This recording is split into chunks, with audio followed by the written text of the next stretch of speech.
छत्तीसगढ़ में मुख्यमंत्री विष्णुदेव साय की अध्यक्षता में हुई कैबिनेट बैठक में कई अहम फैसले लिए गए हैं।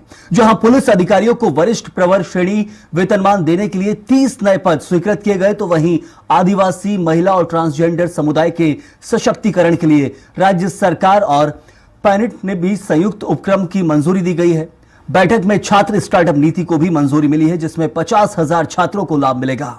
इसके साथ ही रायपुर, दुर्ग और भिलाई के लिए राजधानी क्षेत्र विकास प्राधिकरण का भी गठन हुआ है। पुराने वाहनों के फैंसी नंबर अब नए वाहनों में ट्रांसफर हो सकेंगे। तो वहीं पत्रकारिता विश्वविद्यालय, मोटरयान मंडी, जीएसटी व भू राजस्व कानूनों में संशोधन को भी स्वीकृति दी गई है। इसके साथ ही बिजली दरों में मामूली वृद्धि की गई, जिसे उप मुख्यमंत्री अरुण साव ने नियामक आयोग के विश्लेषण के आधार पर बताया है। यानी कि बिजली दरें की जो बढ़ाई गई हैं, उसको भी एक तरह से जो रिपोर्ट के आधार पर बढ़ाना जरूरी बताया गया, ये अरुण साव का कहना है। इसके अलावा कई सारे जो मामले थे, कई विकास के क्षेत्र के जो मुद्दे थे, कई प्रस्ताव थे, उन्हें इस बैठक में लिया गया। और इस पर ज्यादा जानकारी के लिए हमारे सहयोगी दिलीप साहू इस वक्त जुड़े हुए हैं। दिलीप, एक तरह से कहा जाए कि कैबिनेट की महत्वपूर्ण ये बैठक थी, कई सारे फैसले लिए जाने थे, लेकिन बिजली दरें जो बढ़ाई गई उसको लेकर भी उप मुख्यमंत्री का कहना है कि एक रिपोर्ट आई थी, उस रिपोर्ट के आधार पर बढ़ाना जरूरी था, इसलिए बढ़ाया गया है।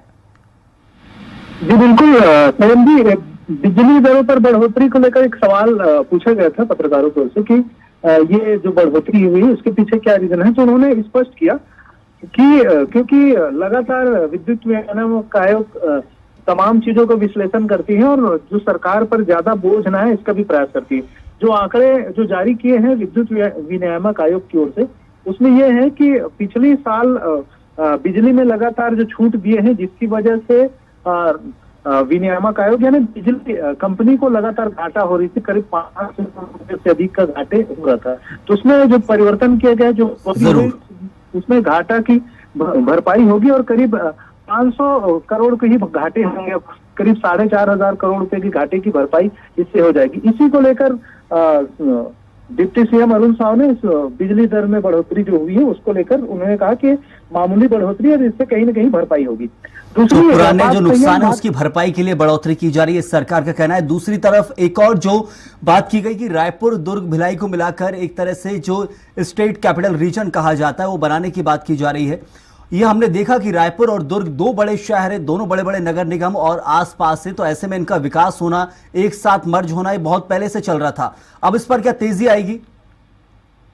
जी बिल्कुल, कैबिनेट में जिस तरह से बहुत सारे निर्णय लिए गए हैं उसमें एक महत्वपूर्ण निर्णय ये भी है कि रायपुर, दुर्ग, भिलाई के लिए एक राजधानी क्षेत्र विकास प्राधिकरण का गठन किया जाएगा, जिससे दोनों शहरों का, क्योंकि दोनों शहरों का जो मिलाप है, लगभग डिस्टेंस है वो लगभग 20 किलोमीटर के दायरे में है, लेकिन दोनों शहर लगभग जुड़ चुके हैं। रायपुर की बात करें तो रायपुर जो उसका जो बॉर्डर है टाटीबंध से शुरू होती है, टाटीबंध के बाद फिर खारून नदी है और खारून नदी के आगे का फिर जो एरिया है वो दुर्ग जिले में यानी भिलाई क्षेत्र में आता है, जो कुम्हारी से शुरू होता है। लेकिन यहाँ से वहां तक पूरी आवासीय और तमाम औद्योगिक जो क्षेत्र है वो डेवलप हो चुके हैं। इसलिए दोनों रायपुर और भिलाई को मिलाकर एक कॉरिडोर बनाने की लगातार बातें कही जा रही थी। इसी कड़ी में एक सरकार की ओर से कैबिनेट में बड़ी निर्णय लिया गया है, जिससे अब सुनिश्चित विकास की तैयारी के तहत राजधानी क्षेत्र के रूप में एक विकास प्राधिकरण का गठन किया गया इसके लिए। जरूर दिलीप, बहुत शुक्रिया इस जानकारी के लिए। तो